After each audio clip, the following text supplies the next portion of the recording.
If you've been thinking about moving to Spain, then chances are you spent a lot of time deciding where to live. So in this video, I'm going to share with you 10 of the best places to live in the country. You'll hear from real people who are living here right now. We'll talk about the cost of living, the pros and the cons to help you make the right decision.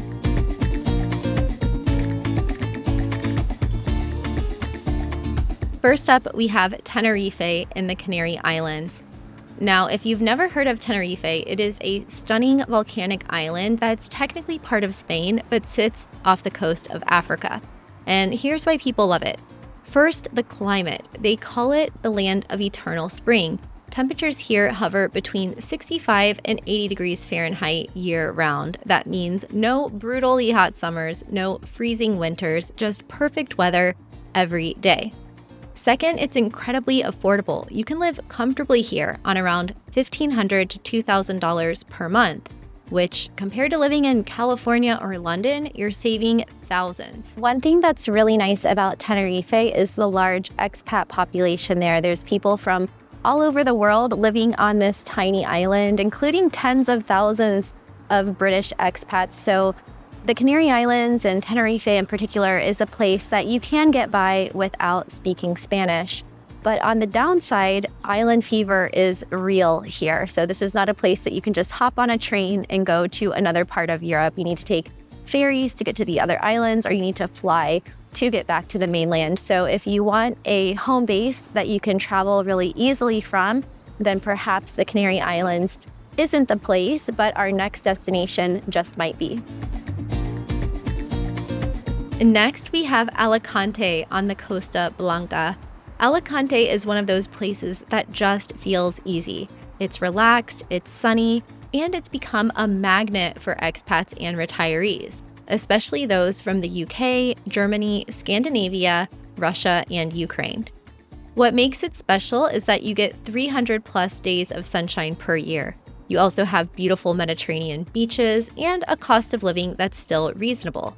You're looking at about $2,000 per month for a comfortable lifestyle here. Another one of the biggest draws about living in Alicante, especially as your first base in Spain, is the international community. So it's a place with a lot of international schools. If you have children, there's a lot of expat meetups. So it's a place that makes it easier to integrate as your first landing in Spain before you become fluent in Spanish and before you start exploring more off the beaten path parts of the country. But that can also be a downside, because if you're coming to Spain for an authentic experience and then you find yourself hearing people speaking English as you're walking around, that might not be what you're looking for. So it has its pros and cons, but definitely another downside to Alicante is that because of its popularity, the housing prices have gotten a lot higher in recent years. So this is a phenomenon that's hitting in a lot of the bigger cities in Spain, and you'll definitely feel it in your wallet in Alicante as well. Coming in at number 8 is Granada in Andalusia.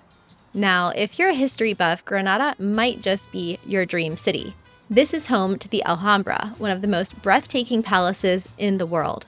And walking through these Moorish arches feels like stepping into another century. But Granada isn't just about history.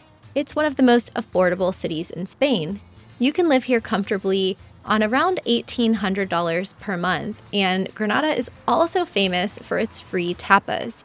You can order a drink and get a free plate of food. It's amazing. However, many of my clients who live here say that you're actually paying for that free tapa with higher drink prices. So always remember, there's no such thing as free lunch, people. Another thing people like about this area is that you're surrounded by the Sierra Nevada mountains. So if you want to go skiing in the winter or hiking in the summer, you're just a short drive away. One thing about Granada is that it is a student city, so it can be a really lively place, especially if you're living in the center. There can be some noise. So if you're looking for a really quiet retirement destination off the beaten path, then this might not be for you. It also can get really hot in the summers, as many places in Spain can get. So it can be up into the 90s, over 100 degrees. So if you're going to be living there and heat is a concern for you, make sure you have AC or check out one of the other places on our list.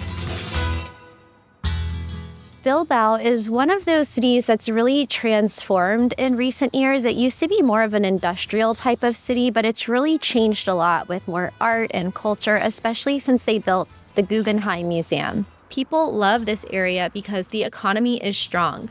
Bilbao has some of the highest salaries in Spain and excellent job opportunities, especially in tech, finance, and manufacturing. Secondly, the food. Bilbao is famous for pinchos, these little gourmet tapas, and the Basque Country has more Michelin-starred restaurants per capita than almost anywhere in the world. It's also safe, clean, and well-organized. Public transport is excellent, the streets are clean, and crime rates are low. The trade-off is that it rains a lot here. Bilbao gets over 1,200 millimeters of rain per year, so if you need constant sunshine, this probably isn't your city. Also, it can be a bit more expensive than southern Spain by about $1,000 to $1,500 per month for a very comfortable lifestyle. Another thing that most people don't realize is that the Basque Country has its own language. So while everyone speaks Spanish, many jobs and schools can require at least some Basque, so there's a little bit of a learning curve. But Bilbao could be for you if you're a professional seeking a high salary, a foodie, or anyone who doesn't mind a little bit of rain in exchange for a high quality of life. Next on our list is San Sebastián, also in the Basque Country. So if Bilbao is the modern industrial city, then San Sebastián is the elegant, sophisticated beach town. This place is absolutely stunning. You have a crescent-shaped beach right in the city center, lovely Belle Epoque architecture, and some of the best food and pinchos on the planet. But even if you're not eating out at fancy Michelin-starred restaurants, the pinchos bars here are unreal. You just hop from bar to bar, trying different small plates, and it's really a heaven for food lovers. The climate here is also milder than in southern Spain, so summers rarely go above 30 degrees Celsius or 86 degrees Fahrenheit. And the winters are cool, but not freezing. One thing to know about San Sebastián, though, is that the prices can be higher than other Spanish cities, starting with the rent prices that can be a couple €100 per month higher to start. And also food prices can be up to 20% higher than other areas.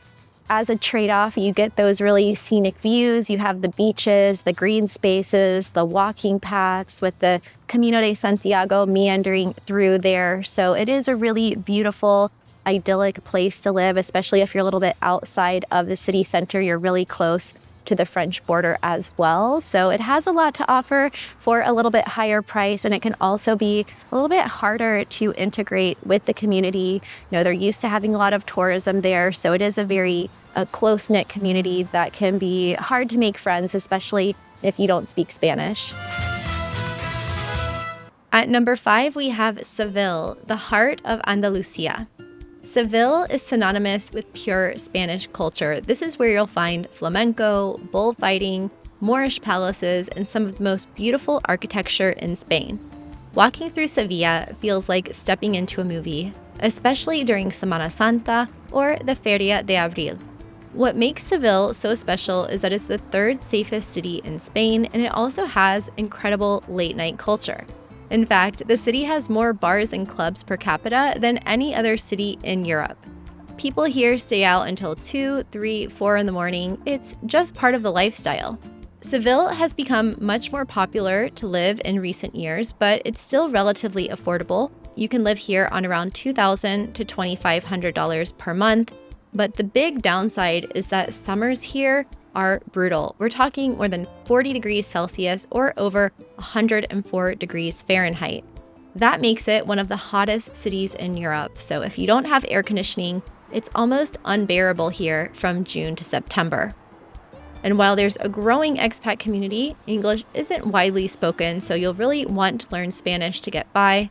But Seville could be for you if you are a culture lover, a night owl, or if you just want an authentic Spanish lifestyle and can handle the crowds and heat.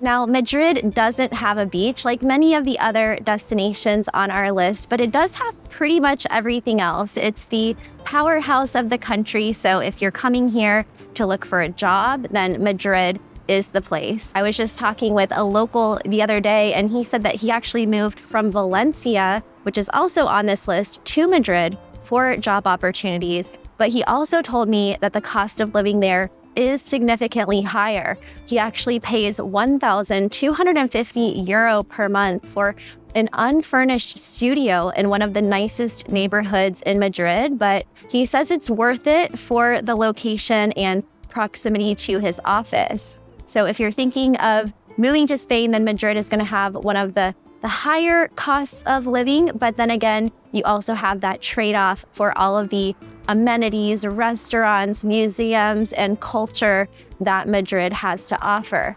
My friend also mentioned, though, that when he was looking for a property in Madrid, he was looking for a building with 24-hour security and also a pool, because it gets so much colder in the winters in Madrid, but that also means it's way hotter in the summers. So keep that in mind if you're considering Madrid for your home away from home. One thing that I think would be hard for me personally living in Madrid is that this is pretty much the weather every day. Every time I've ever been here before, it's been gray and rainy, and that's how it is today.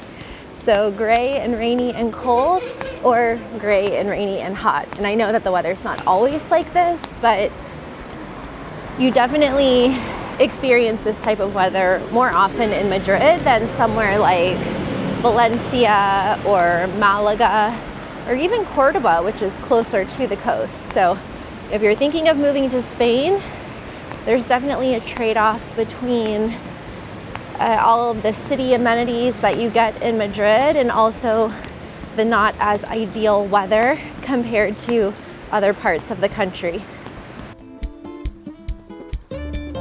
Barcelona is probably the most famous city on this list. It has Gaudi's architecture, Mediterranean beaches, incredible food and tapas, and a vibrant cosmopolitan energy that attracts people from all over the world.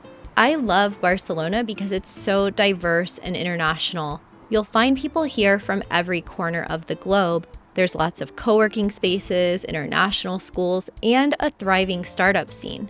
If you're a digital nomad or entrepreneur, Barcelona offers a massive community for you. Plus, you get the best of both worlds, beach life and city life. That means you can work in the morning, hit the beach in the afternoon, and explore Gothic alleyways at night. One thing about Barcelona that's hard to ignore is the crowds and the costs. So it's one of the places where you've seen housing prices skyrocket in recent years, whereas you can find a rental from between 450 to 850 euro in other parts of the country. That same type of property could cost you 15 or 1600 euro per month in the center of Barcelona.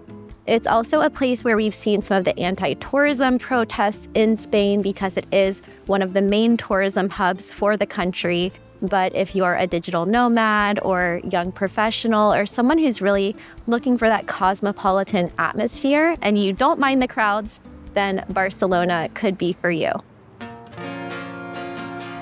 Next up, we have Malaga on the Costa del Sol.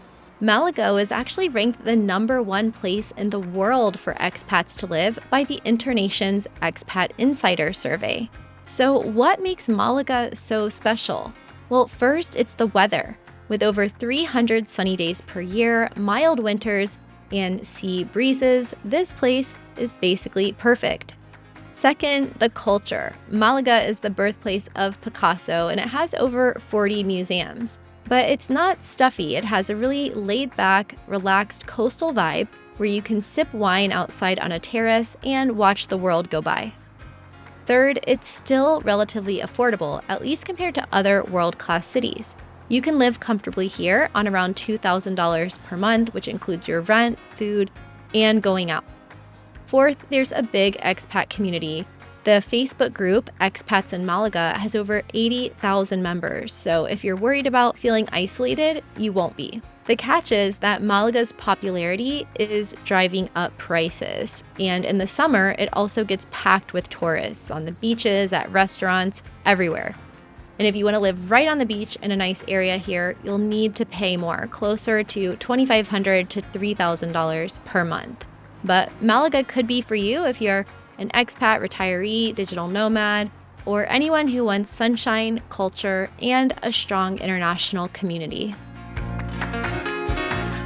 Another place on our list is actually a place that's been on this list 2 years in a row for me, and that is A Coruña, where we're standing right now. This is a city of about 250,000 people, and it's the perfect medium-sized city if you're looking for somewhere that's very livable with a lot of amenities. There's a lot of green spaces, outdoor activities, fishing, sailing, and that's definitely the feeling that I got when I came here for the first time. This is a very livable city. It's very centered around having good walking areas, good public transportation. You'll see people walking, running with their strollers, with their children, and really just enjoying the great outdoors. So if you like a lot of nature, water sports, green spaces, then A Coruña could be for you.